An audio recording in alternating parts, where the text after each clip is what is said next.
YouTube, we're back in it for another one. Hope you're enjoying your weekend so far. So we got these nerds. Not just nerds, like these are turbo nerds. These are the nerdiest nerds you've ever seen on the face of the earth.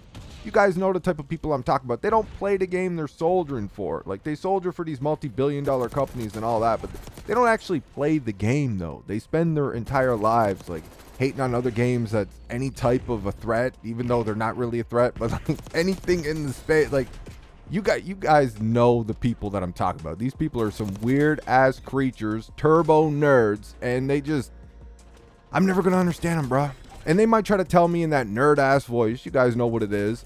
They might try to tell me, well, you rant about the game. Yeah, bro, I rant about a full-price product that I bought that is unacceptable in the state that it's in.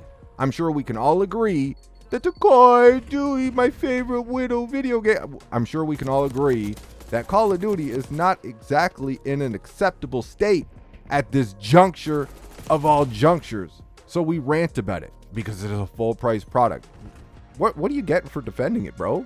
It's a game you play. You probably suck at. What do you get for defending it? But I'm seeing all these weirdos, man. For Battlefield, for Call of Duty. Like, it's just, they can't let the other game breathe. We've only really seen gameplay of Battlefield 2. We haven't even seen gameplay really from Black Ops 7. We got to wait for that shit. We already know it's going to be regurgitation. We already know the anti-cheat is probably going to still suck. We already know the game is probably going to be broken and full of bugs and glitches and the whole nine. And we already know the matchmaking is going to be complete and total toxic ass.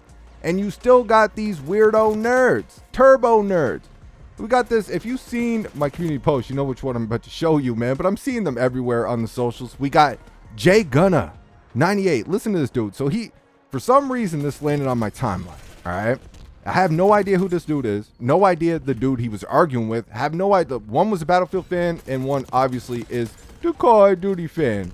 And he replies to this dude, and he says, yep, Battlefield 6 looks like the same bland, retarded shit that Battlefield 3 and Battlefield 4 used to be. There's a reason why Battlefield never outsold COD. Laugh my ass off. Go cry in a corner. Battle nerd. Black Ops 7 will destroy this game. And I thought that shit was funny as hell, man. Like, how you gonna talk about bland, retarded shit like Battlefield 3, Battlefield 4, when that's literally what we're getting with Black Ops 7, probably in a way worse state. Like, I don't even think that's disputable at this point. It's gonna be in a worse state. What we've seen from Battlefield 6, I'm not out here trying to pin one up against the other, bro. I want to see both doing well. I want to see both of them trying to put out the best game that they could possibly put out. We need more games, competition in this space. Even though they're not true competition, we need more of them. Bring them all in here. We need them all. Because Call of Duty's been getting away with way too much shit, slop, for too long now.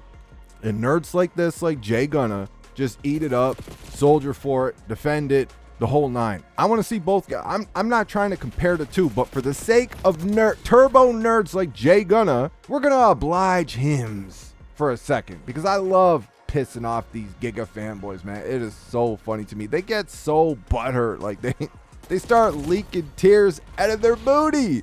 It's funny, I didn't grab a screenshot of it, but just before turning on this mic, I just seen a post from Detonated. He's out here swinging. He's out here pimping the Black Cell Battle Pass for Season 5, talking about the bonus you get if you have all of them through all the seasons. Like, this is the shit we got going on in the Call of Duty, man. But check this out. We got this post here from this dude. He got permaban. All right. Now, we all know how bad the cheating is in Call of Duty. And if you don't know, it's because you absolutely suck at the game. We got cheaters running all over the place, ruining tournaments like cash money tournaments, the whole nine. We like cheaters, and it's not just ranked. It's not just Warzone. It's the entire Call of Duty. Like, everywhere you go, you're going to bump into a cheater. Even in casual Warzone, you're playing the casual battle royale mode with bots in there, and you're still gonna run into cheaters sometimes, man. They're everywhere in Call of Duty because they can't deal with them. They're too cheap to get a proper anti-cheat and do what needs to be done to get the job done. We got cheaters everywhere. They banned this dude permanently for boosting. All right, like, say what you want about it. You could have a problem with boosting. You could have a problem with reverse boosters, whatever. Like, we used to just shit on them. We used to shit on the boosters back in the day. Like, you guys remember Sandy Ravage? and he had his Booster Justice kit. Like, those videos, legendary.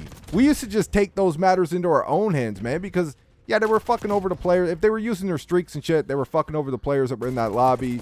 You know, but they're not actually cheating, though. Boosting is not cheating. Or however you think about it, it's fine, whatever.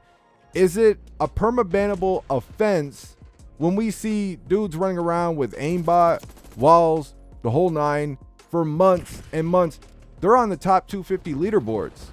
They do not get banned. Why is boosting a priority to these people right now at all when we have all this shit going on in Call of Duty? The turbo nerds are going to defend it, but nobody can legitimately answer that question without exposing Activision, though. We got an update here from the Battlefield people. They were asked what anti-cheat measures will be in place for Battlefield 6. Javelin anti-cheat is EA's ever-evolving approach to ensuring our community enjoys a fair gaming experience across all of our titles. Javelin was built from the ground up by a veteran team of engineers and analysts focused on studying the issues that cheating poses in each specific EA game and designing unique features to address those issues. Javelin is already part of other Battlefield titles, including Battlefield Labs, and will be integrated into Battlefield 6 at launch. What do we like? So we get this from EA, we get this from DICE, we get this from Battlefield, and they're talking about how they're going to keep working on it, they're going to keep updating it, they're going to stay on it. And what do we get from Call of Duty? Jay Gunna, I hope he watches this. Maybe he can answer. What do we get from Call of Duty? Yeah, they might do this little bit of damage control every few months. Mostly we just get crickets, though, while everybody, including VIPs and shills, are out here complaining about cheaters, putting up clips of cheaters. Not only that, when people post clips of cheaters, somebody cheating, somebody doing something fucked up over there on Reddit, those clips just seem to go missing. They're just gone, right? This is cheating. You got to record that shit because it's going to be gone, man. Within an hour or so, it's going to be gone. Those clips just go missing. It's like everybody just, it's a mystery. Hush, hush. Stop talking about it, man. If you don't talk about it, then the problem will go away. That's how Call of Duty handles it. They don't really actually do anything about it, even though the cheaters are absolutely destroying their game. We got Battlefield out here trying to get in front of it. But this nerd, this turbo nerd you've seen in the intro, though, he's going to get out here and he's going to talk about how Black Ops 7 will destroy, in all caps, this Battlefield 6. Like, they're two different games for one, man. It's so funny to me to hear these fucking weirdo nerds, these little Fruit Loops, comparing the two like they're an actual threat instead of just letting them breathe, putting a little pressure on each other. Like that's the best thing for all of us as customers, as consumers. But they don't see it like that, man. They only want Call of Duty in this space. And so far, I see Battlefield doing a better job with this shit. Now, speaking of something else that's complete, crusty, raunchy ass, Call of Duty's matchmaking. We already know what's going to be in Black Ops 7. What it's probably going to be. By far, the worst matchmaking we've ever seen in a video game. Any of the games I played anyways, it is the worst, especially because we're only talking about pubs, man. It's the worst matchmaking I've ever seen. Ask Jay Gunna about this. What is he going to tell you? Well, he's probably a bot. That's why he's defending Call of Duty. So he's swimming around a little kiddie pool in the protected bracket with his fucking Ninja Turtle skins. Having a good old time, man. He's going like 5-5 through a whole 10-minute game, and he's cool with that, man. He runs it out here online, spends most of his day defending the video game, talking about how it's going to absolutely crush and destroy Battlefield 6. But we already know with Black Ops 7, that matchmaking is going to be pure AIDS, all right? We know this. Now, what's funny is Call of Duty would not speak on its matchmaking for years. You guys remember that? Everybody out here begging them to talk about the matchmaking. They would not break it down at all. They tried to tell you, oh, yeah, your ping and it's this and it's just complete gaslighting bullshit. And when they finally talked about it, it was complete bullshit. We went through it like they lying through their goddamn teeth with that shit.